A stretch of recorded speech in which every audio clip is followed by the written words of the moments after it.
Pripun Mbak I? Pripun? Gini, saya kan kemarin itu Piye?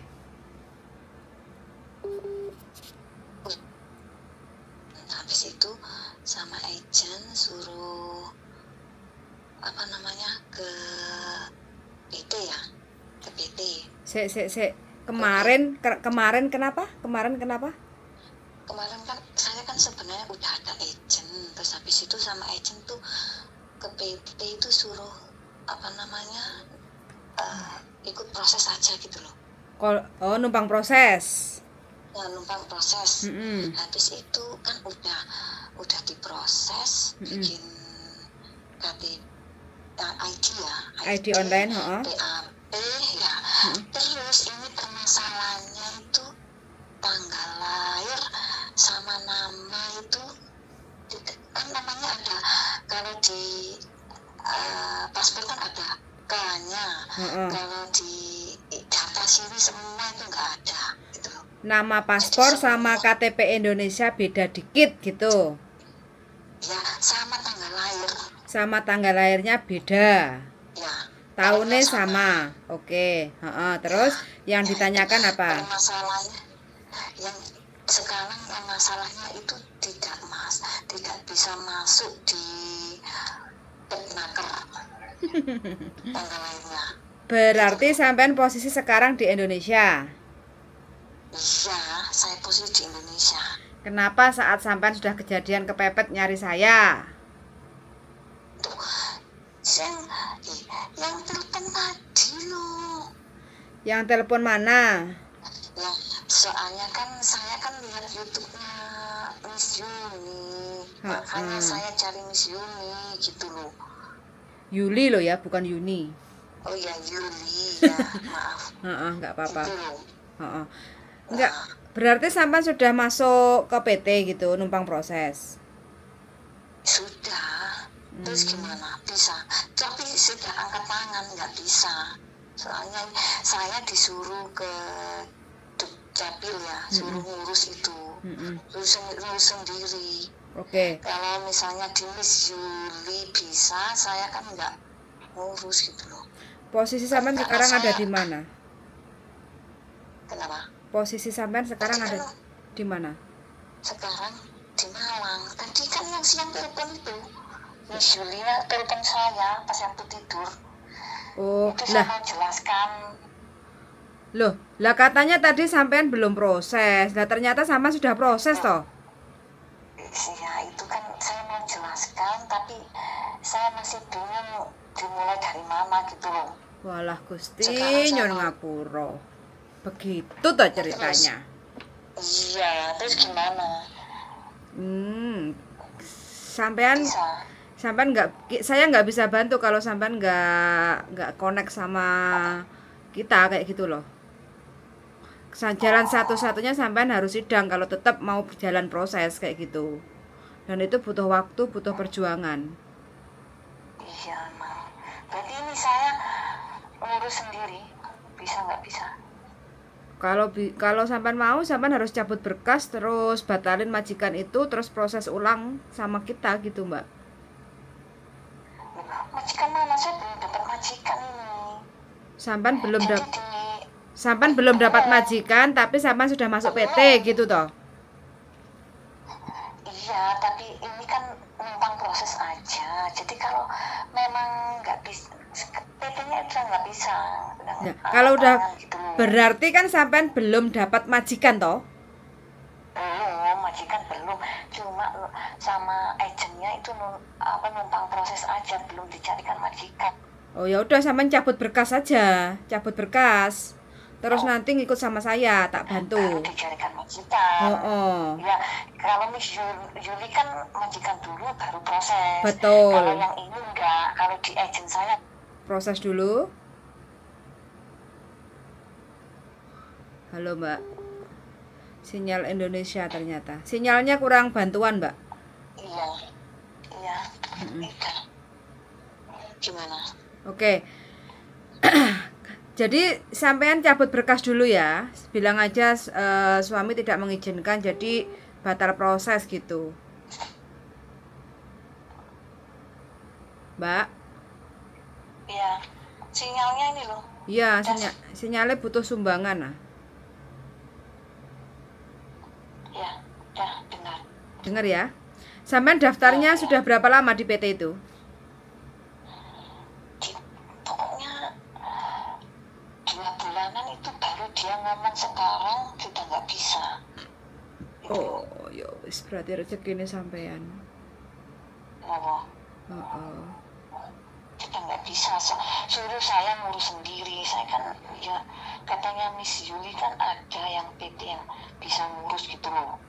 Masa aku Jadi pernah saya muni ngono. berpikir iya ada di YouTube-nya.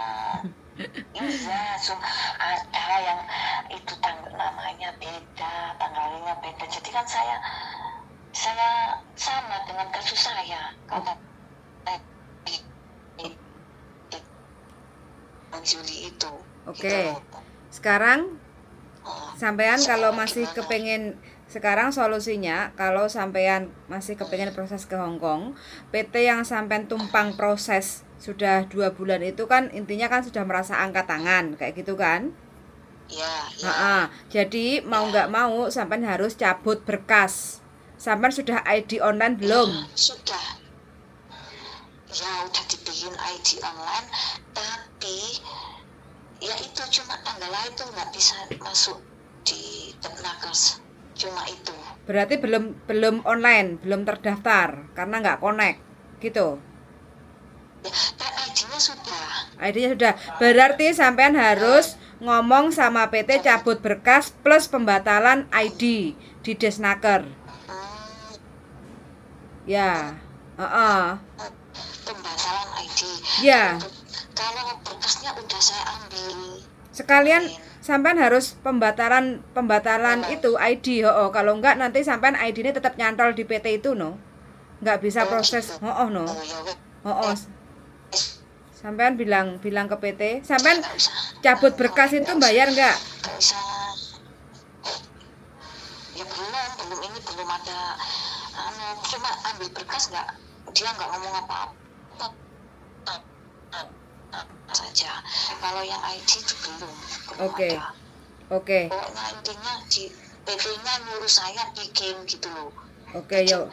merubah tanggal lahir itu gitu loh. Jadi belum ada kata-kata apa namanya pembayaran tak apa itu belum gitu loh. Oke, ya wes. Berarti sampean tinggal bilang ke PT untuk cabut ini loh, cabut berkas kayak gitu ya. Cabut berkasnya kan sudah. Untuk menghapus ID-nya. Menghapus ID. Ya, jadi nggak usah ya. menghapus ID online. Saya kena biaya nggak? Loh, yo gak ngerti Mbak, itu tanyanya ke PT, soalnya aku bukan petugas PT. Biasanya kalau sudah ID online biasanya kena biaya transport. Biasanya PT minta cas biaya transport kayak gitu loh. Karena kan sampean ke Disnaker kan ditemani sama pihak PT kan? Yang nggak ada, cuma dia yang ngurus. Saya nggak ada. Itu sinyalnya iki Mbak, sinyalnya mendat-mendat ah. Sampean aja nek jero kamar.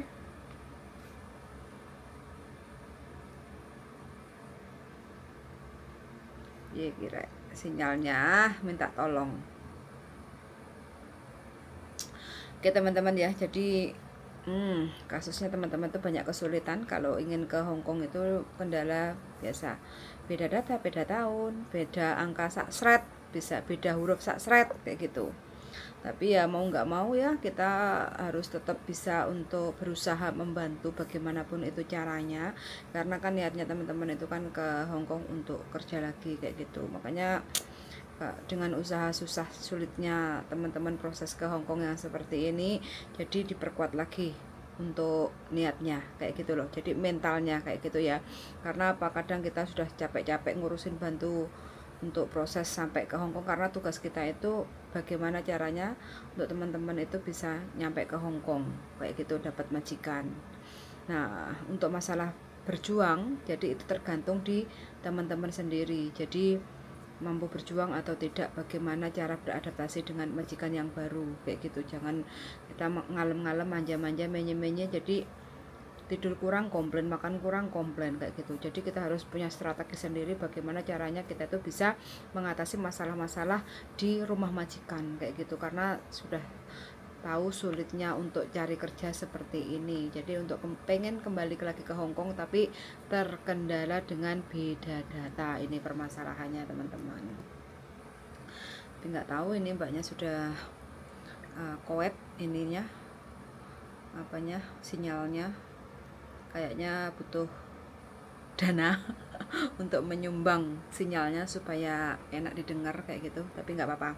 Jadi untuk teman-teman aja ya yang sudah ex Hong Kong ataupun terutama ex Hong Kong ya, kalau udah merasa beda nama itu paling tidak ditelaah dulu sebelum masuk ke PT. Jadi tanya-tanyakan dulu kayak gitu, takutnya kalau pas ketepaan, kalau mbaknya ini masih lumayan agak sedikit enak lah ya, karena kan cabut berkas nggak perlu bayar, tapi nggak tahu kita nanti kan harus cabut juga ID online-nya cabut juga ID online-nya. Jadi biar kita kalau seandainya mau bantu itu agak sedikit tidak kesulitan kayak gitu. Jadi harus kerjasamanya mbaknya harus mau mengoprek datanya untuk dibuka kembali biar tidak terkunci.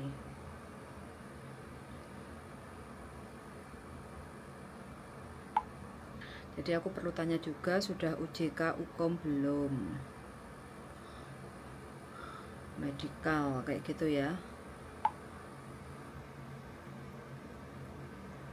Oke, jadi singkat cerita ya, telepon hari ini ternyata mbaknya itu beda nama saksret kayak gitu, sama beda tahun beda tanggal kayak gitu ya, sesuai KTP Indonesia dan paspor kayak gitu. Jadi mbaknya sudah daftar 2 bulan yang lalu masuk ke PT, ternyata baru dikasih tahu kalau dia tuh nggak bisa proses angkat tangan kayak gitu. Jadi mbaknya sedikit agak bingung bagaimana untuk memulai pembicaraannya sampai sinyalnya makep-makep kayak gitu.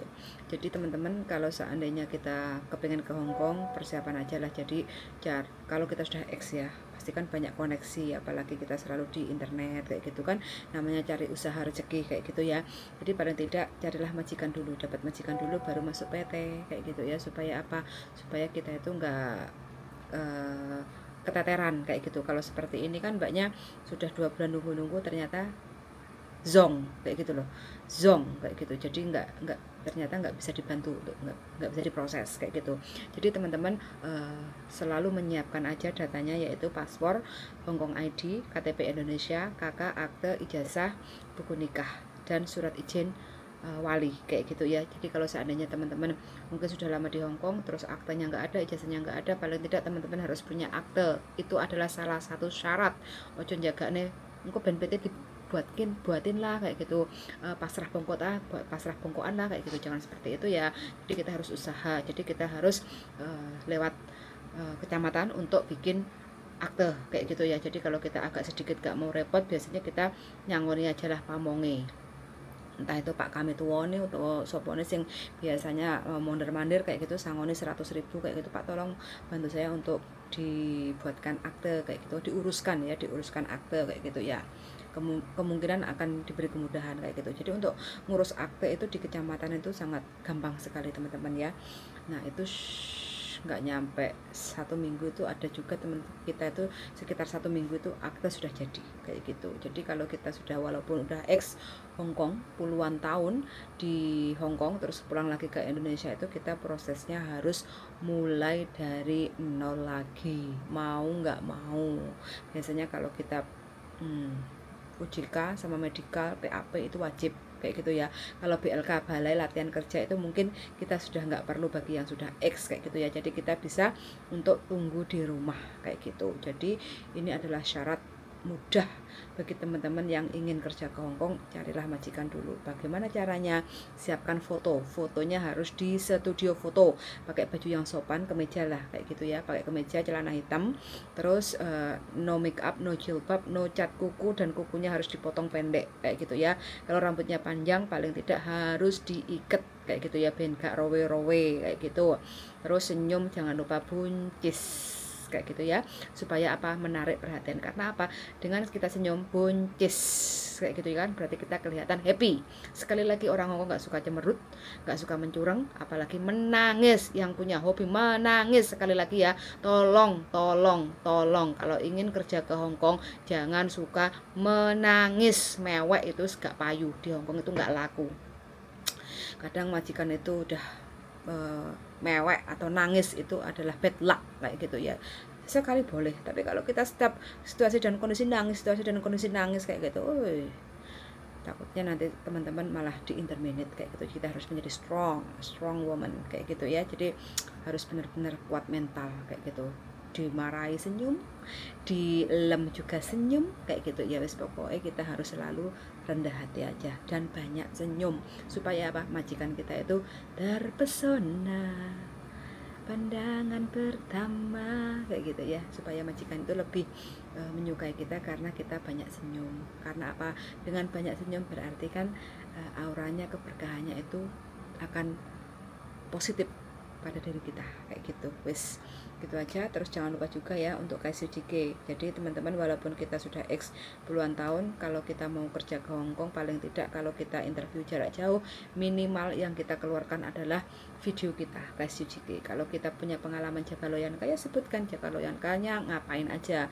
Mungkin apakah maksana atau nyeka ya, menyeka badannya, atau bantuin mandi, terus dorong kursi roda, terus ganti popok apa tidak kayak gitu kan, terus bikin bubur, nyuapin kayak gitu. Nah itu biasanya juga harus disebutkan kalau teman-teman kepingin job jaga orang tua kayak gitu. Kalau jaga anak ya paling tidak teman-teman harus bisa menyanyikan lagu yang untuk anak-anak, supaya apa, kita bisa riang kayak gitu ya. Jadi anak itu kan seneng, happy kayak gitu kalau kita suka nyanyi kayak gitu. Kalau jaga bayi ya paling tidak kan kita harus bisa mandiin bayi lah, terus bikin bubur untuk bayi lah kayak gitu kan, terus ngasih susu kayak gitu. Kalau bayinya itu dahak kayak gitu, terus kita apa yang harus dilakukan kayak gitu. Terus bayinya kalau setengah malam nangis, kita harus bagaimana kayak gitu kan, dan itu yang harus kita siapkan kayak gitu ya. Oke, jadi foto